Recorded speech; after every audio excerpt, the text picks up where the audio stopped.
만약에 여기 고점까지 올라간 모습을 이렇게 1파, 2파, 3파, 4파, 5파 이렇게 본다고 하면 이게 임펄스 파동이라고 볼 수 있는 여지가 있고, 이 상승 임펄스 파동에 대해서 조정을 거친 다음에 크게 상승을 할 거다. 근데 그 상승이 86K를 넘겨주면 좋을 것 같거든요. 그런 상황이 발생을 하면 이제 비트코인이 확실히 저점을 찍었고 올라갈 일만 남았구나 라고 생각을 할 수 있을 것 같습니다.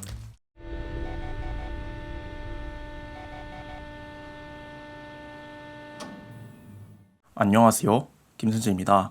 지금 시각이 2026년 2월 10일 오전 8시 15분 빛이 나는데요. 이번 영상에서는 일단 최근 시장에 대해서 제가 말씀을 드리고 싶은 게 있어요. 그 말씀을 한번 드리고 비트코인과 이더리움 차트를 분석하면서 진행을 하도록 하겠습니다. 비트코인이 최근에 많이 하락한 건 맞죠? 역대 최고점이 126K인데 지금 60K라는 저점까지 찍었습니다. 고점 대비 최대 52.5%가량 하락을 한 거라고 보시면 되는데, 저는 기준을 69K라고 세웠고 다른 분들은 다른 기준을 세우시긴 했어도 객관적으로 봤을 때, 그냥 제3자의 입장에서 봤을 때 지금 비트코인 상황은 약간 리셋됐다고 생각하시면 될 것 같습니다. 이전에도 많이 하락할 때마다 리셋이 됐을 수도 있다, 그런 이야기를 많이 드렸는데 이번에는 조금 더 확실하게 리셋이 됐다고 생각을 해주시고, 리셋이 됐다, 그래서 중장기적으로 두 가지 시나리오를 생각을 해볼 수 있는데, 예를 들어서 주봉으로 보겠습니다. 여기서 계속 앞에 원투 원투 원투 이런 게 계속 나와서 큰 임펄스 파동을 만들고 뒤에 또 포파이브 포파이브 포파이브 이렇게 만들 수도 있고, 이렇게 된다고 하면 현재 고점인 126.2K가 나중에는 되게 터무니없는 가격처럼 보여지기도 하겠죠. 임펄스 파동이 그만큼 많이 확장이 된다는 이야기니까요. 이렇게 볼 수도 있는데, 어제 영상에서 말씀드린 것처럼 비트코인의 알트코인화가 될 수도 있습니다. 비트코인이 물론 126.2K라는 높은 가격까지 올랐지만 이게 고점이고 다시 하락을 해서 급하게 아니면 또 길게 하락을 해서 대부분이 겪는 알트코인의 운명처럼 저점 근처에서 횡보를 하다가 이렇게 차트가 진행되는 경우일 수도 있습니다. 중장기적으로 봤을 땐 그래요. 물론 전자의 확률이 조금 더 높다고는 생각을 하지만, 왜냐하면 비트코인이 절대 무시할 수 있는 자산이 아니잖아요. 그래서 전자의 확률이 더 높다고 생각은 하지만 후자의 가능성도 있고, 사실 어떤 게 진짜로 일어날지는 모르는 상황이라고 합니다. 둘 중에서 어떤 게 진짜로 일어날지는 모르는 상황이라고 생각합니다. 그래서 비트코인 중장기적으로 봤을 때 지금 상황은 사실상 모두한테 리셋인 상황이니까 누가 더 차트를 좀 잘 보느냐 그런 것보다는 지금 당장 어떻게 대응할 수 있느냐에 초점을 맞추시면 좋겠습니다. 지금 당장 어떻게 대응할 수 있느냐는 시나리오를 세워가지고 거기서 확률에 베팅한다, 그동안 해왔었던 작업이랑 크게 다를 바가 없습니다. 그래서 지금까지 그 기준을 만드는 것을 여러분들께 공유를 드렸던 거고, 이렇게 상황인 만큼 기준 없이 매매하시는 분들보다는 훨씬 더 유리한 조건에서 매매를 할 수 있다고 자신감을 가져주시고 매매를 해주시면 좋을 것 같습니다. 일단 비트코인 일주일봉을 켰으니까 다시 일주일봉을 보겠습니다. 지금 보시는 차트는 바이낸스 차트의 일주일봉이고요. 이전에 비트스탬프 차트로 보여드린 적이 있는데 그거는 2011년부터 거의 그냥 가격이 이렇게 진행이 됐기 때문에 이번에 바이낸스 차트로 보겠습니다. 지금 주봉 RSI가 29.14입니다. 30 밑으로 내려왔죠. 30이라는 숫자가 절대적으로 중요한 건 아니라고 생각을 하지만 30이라는 숫자를 일종의 데드크로스를 하고 있고, 이때 30이라는 가격을 뚫린 게, RSI가 30이라는 값이 뚫린 게 이때입니다. 이때 보면 저점을 찍고도 약간 반등해 다시 저점을 갱신하면서 가격이 하락했고 RSI는 상승 다이버전스가 나왔습니다.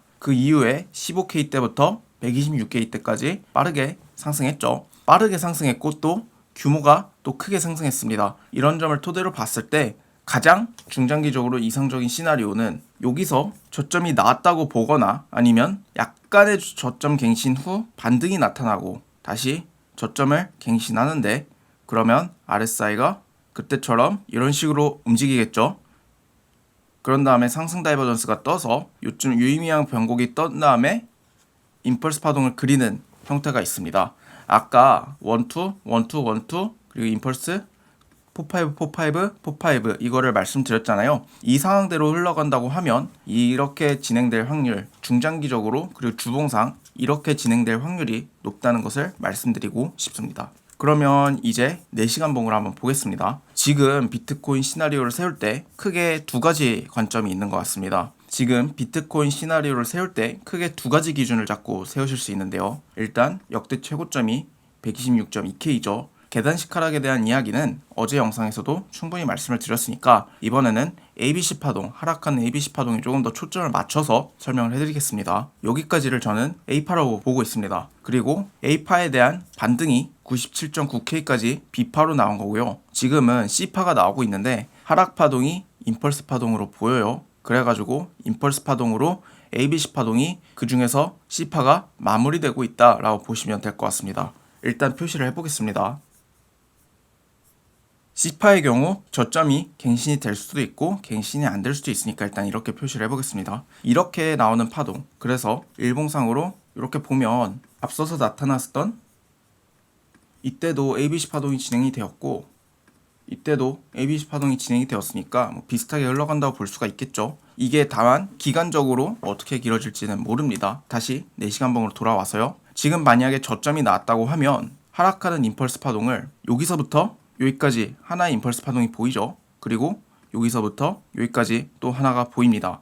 조금만 더 확대를 해볼게요. 이때 1파와 3파 중에서 3파가 더 짧을 수 없다는 조건이 있는데 이걸 피보나치로 한번 찍어보면 3파가 그 다음에 나왔었던 임펄스 파동 3파로 볼 수도 있는 그 파동이 1파보다는 긴데 1파의 1.618보다는 짧게 나오긴 했습니다. 어쨌든 1파의 1배보다는 더 길다. 이게 중요하다고 보시면 될 것 같습니다. 이렇게 해서 파동이 하나 나왔고 정확히 말을 하면 여기서 파동이 종료가 됐다고 보시면 되고 그 다음에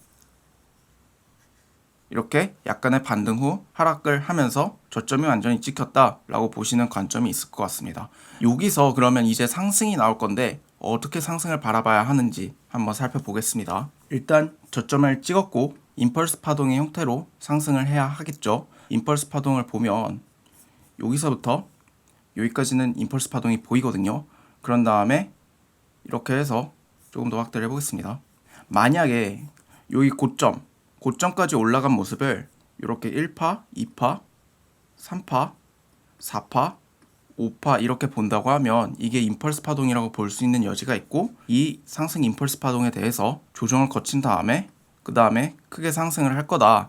근데 그 상승이 86K를 넘겨주면 좋을 것 같거든요. 만약에 약간의 조정을 거치고 다음에 나올 상승 파동이 86K를 시원하게 넘겨버린다. 그런 상황이 발생을 하면 이제 비트코인이 확실히 저점을 찍었고 올라갈 일만 남았구나 라고 생각을 할 수 있을 것 같습니다. 근데 사실 제 기준에서는 여기를 이렇게 1, 2로 읽고 그 다음에 1, 2, 3, 4, 5로 읽고 뒤에 4, 5 이렇게 읽어서 이렇게 임펄스 파동으로 읽는 게 조금 더 자연스럽기는 하거든요. 그래서 방금 말씀드렸던 카운팅은 조금 제 관점에서는 확률이 낮아 보인다 라고 말씀을 드리고 싶습니다. 그러면 이렇게 카운팅을 하면 뭐가 되느냐, 얘가 고점을 넘기긴 했습니다. 고점을 넘기긴 했는데 상승하는 모양을 보면 ABC거든요. 여기서부터 여기까지 하나의 하락 파동이 급하게 나타났고 그 다음에 이렇게 상승한 파동을 A파, 그 다음에 삼각수렴 B파. 삼각수렴을 보면 거래량이 굉장히 중요하다고 말씀을 드렸는데 이때 매칭되는 거래량이 이렇게 되거든요. 거래량이 감소하는 경향을 보여주고 있으니까 이때 삼각수렴이 나타났다고 보시면 되고 이렇게 C파가 완성이 돼서 불규칙 ABC지만 이게 앞선 상승 파동을 되돌리는 파동이었다라고 보시면 될 것 같습니다. 그래서 아직 저점이 안 나왔다라고 볼 수 있는 시나리오 중에 ABC가 이런 형태로 나왔고 이제 저점을 갱신하러 가는 움직임이 나올 수도 있다라는 관점이 있는 것 같습니다. 그러면 이때 C파 72K를 넘기는 파동이 나타난 후에 어떻게 움직였는지 보면 일단 이때도 첫 번째 하락 파동이 임펄스 파동으로 볼 수 있는 여지가 있거든요. 상승 파동이 끝나고 첫 번째 파동이 임펄스로 나온다라고 하면 이 임펄스 파동을 A파로 하면서 ABC 파동이 이어질 수 있다라고 말씀을 드렸습니다. 지금 나온 상승은 이 임펄스에 대해서 되돌리는 약간의 상승 반등이 나온 상태라고 보시면 될 것 같고요. 이게 현재 저점의 가격이 68.3K 정도 되거든요. 이게 하락을 해서 68.3K를 넘기느냐, 그러니까 68.3K를 뚫느냐, 아니면 72K가 넘는 이 가격을 뚫어버리느냐, 이게 관건이 될 것 같습니다. 그러면 비트코인 다른 시나리오도 있나요? 라는 것을 좀 여쭤보실 수 있는데, 다른 시나리오로 저점은 나왔는데 이게 60K라는 저점이 갱신될 것 같은데 조금 더 조정을 길게 해줄 수 있는 시나리오도 있습니다. 여기서부터 여기까지를 ABC로 하나 봤잖아요. 그러니까 지금 하늘색으로 표시한 A파가 속파동은 ABC인 겁니다. 이게 B파가 조정이 어디서 끝날지 모르겠지만 C파가 나타난 후에 변곡이 나타날 수 있다, 이렇게 볼 수 있는 관점도 있을 것 같고, 여기서 평행선을 하나 그으면 요 밑에도 그을 수가 있거든요. 그래서 어디까지 하락할 수 있을까라는 것을 토대로 볼 때 반등이 나타나건 반등이 나타나지 않건, 그리고 이렇게 A파와 앞서서 이만큼이 A파였잖아요. 그리고 지금 나타나고 있는 게 C파라는 거를 볼 때 52K 정도까지는 좀 열려있다고 보시면 될 것 같습니다. 만약에 저점을 갱신한다고 하면 52K 정도까지 하락을 할 수 있고, 저점 갱신보다 조금 더 앞서서 64K에서 66K 사이, 이 정도가 굉장히 중요한 가격이라고 생각을 해주시고, 64에서 66K를 하방으로 뚫는다라고 하면 60K라는 가격도 뚫릴 확률이 높고, 그러면 여기서 나오는 모양이 하락 임펄스 파동이 연장이 되거나 하겠죠. 그런 다음에 52K 정도의 가격까지 열려있는 거는 맞다라고 보시면 될 것 같습니다. 이렇게 비트코인 차트를 한번 살펴봤고요. 비트코인 차트에서 중요한 거는 저점이 나왔다, 그리고 저점이 나오지 않았다 라고 두 가지 기준을 나눠가지고 살펴보는 것이었습니다. 그렇게 살펴본 다음에 조금 더 작은 시간봉에서 세부적으로 카운팅을 하니까 확률적으로는 조금 더 높아 보이는 시나리오가 있다고 말씀을 드렸죠. 왜냐하면 그게 카운팅이 어떻게 얼마나 더 예쁘게 되느냐, 거기에 따라서 달린 거라고 보시면 될 것 같고, 이제 이더리움 차트를 잠깐 보겠습니다. 이더리움 차트 4시간봉을 한번 볼 건데, 이더리움이 여기서부터 여기까지 크게 상승을 했어요. 요 상승 파동은 임펄스 파동인 게 확실합니다. 그래가지고 현재 나오고 있는 조정은 이 임펄스 파동에 대한 하락 조정이다 라고 보시면 될 것 같고, 비트코인의 고점 126.2K라는 고점은 이때 지키긴 했거든요. 그래가지고 ABC 파동이 비트코인보다 조금 더 먼저 진행이 됐다, 이렇게 보시면 될 것 같습니다.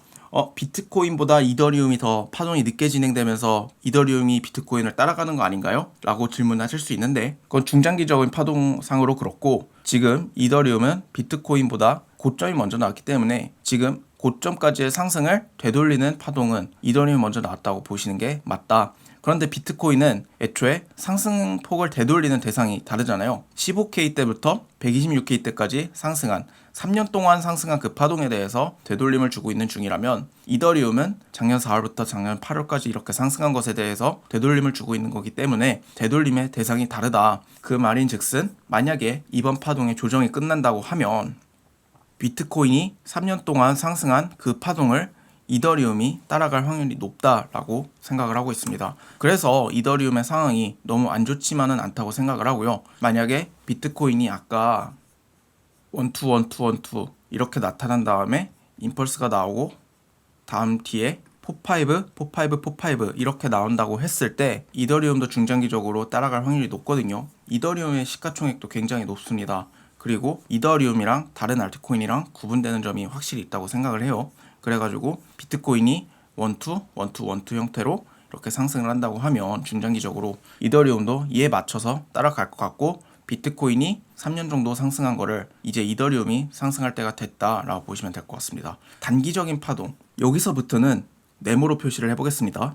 비트코인이랑 이더리움이랑 거친 경로가 사실상 동일하다고 보시면 됩니다. 이렇게 A파고 B파고 C파 이렇게 하락 파동이 진행이 된다고 보시면 될 것 같고, 사실 앞에도 ABC가 나왔어요. 그래가지고 이 ABC, 그 다음 이 ABC를 되돌리는 파동, 다시 하락, 그래서 더 크게 보면 이런 식으로 ABC가 진행이 되고 있다라고 보시면 될 것 같습니다. 원래 ABC의 파동이 A파와 C파가 1대1을 만족시킨다라는 조건, 그렇게 알려진 사실들이 있지만, 만약에 제가 어떻게 카운팅을 하든 사실 이렇게 카운팅을 해도 상관없거든요.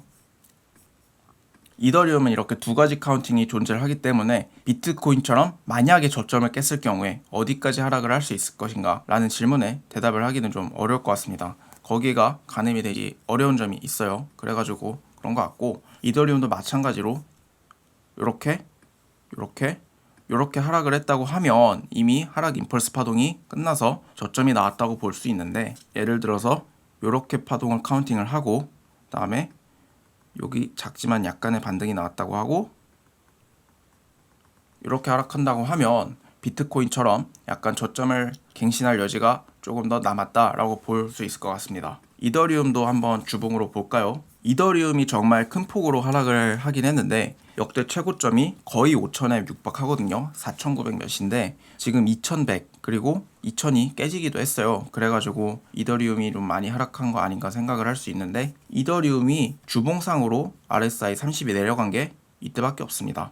이때 다이버전스가 비트코인이랑 다르게 뜨지 않았고 최근에 많이 하락한 경향을 보여줬었죠. 작년 저점이 굉장히 낮은 가격에 찍혔으니까 1300대 정도 되거든요. 이때도 30을 넘지 않았고, 이더리움의 경우에 이렇게 주봉에서 가격이 하락했는데 RSI가 상승하면서 상승 다이버전스가 뜨는 경우가 나타나진 않았다. 그거는 비트코인에서 더 중요하고 중장기적으로 비트코인의 파동을 따라가면서 단기적으로는 방향성을 비슷하게 움직이니까 비트코인을 좀 더 기준으로 삼아서 이더리움의 중장기적인 관점을 얘기할 때는 비트코인을 조금 더 중심으로 삼아서 생각을 해주시면 좋을 것 같습니다. 현재 상황에서는 그게 가장 이상적인 방법이라고 생각을 해요. 그러면 이번 영상 한번 정리를 해보겠습니다. 이번 영상에서는 비트코인 최근 시장에 보면 굉장히 역동성이 크고 사실상 리셋된 거라고 보시면 될 것 같아요. 그래가지고 시장은 리셋됐다 라고 생각을 해주시면 될 것 같고, 중장기적으로 저점을 갱신을 하느냐, 저점을 갱신하지 못하고 올리느냐, 아니면 원투 형태로 올라가거나 비트코인의 알트코인이나 그런 것도 이야기를 해드렸습니다. 비트코인의 차트 분석, 4시간봉, 1시간봉, 15분봉을 보면서 다양한 시나리오를 한번 세워봤고요. 이더리움도 같이 살펴봤습니다. 고정 댓글 속 텔레그램 방에 들어오시면 제가 조금 더 자주 관점을 남겨드리고 있으니까 참고 부탁드리고요. 앞으로도 실시간 차트를 보면서 분석을 해드리는 시간 많이 가지려고 하니까 구독, 좋아요, 알림 설정 부탁드립니다. 감사합니다.